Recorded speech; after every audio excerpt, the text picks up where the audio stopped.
Verse on the Jester for Jesus website for today is from Ezekiel chapter 37 and verse 24. And it's only the last part of it. And it says this: they will all have one shepherd.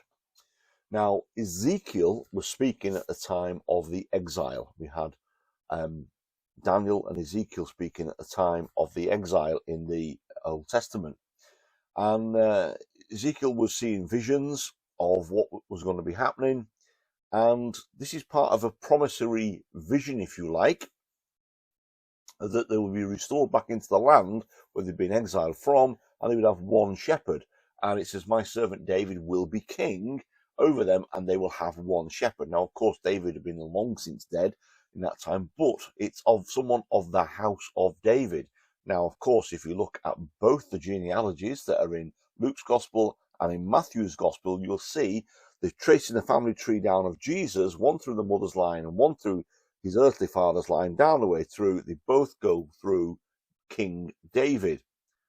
David was originally a shepherd, of course, and he is the greatest king that reigned on the throne of Israel. So of the line of David, there's loads of prophecies about that.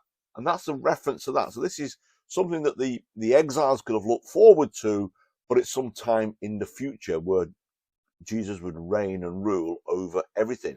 And it's a time that we've not yet come to. We've had Jesus coming to earth once as a baby, growing up to be a man, died on a cross, crucified for our sake, and so on. But we have a promise that he's going to come back for a second time, and that's when his rule and reign will be there. That's when we'll have one shepherd. And as a shepherd gathers the sheep together, so we will gather all these people together in one place. And that still will be a fantastic time. So it's full of promises that are going to be there in the future for things to be happening.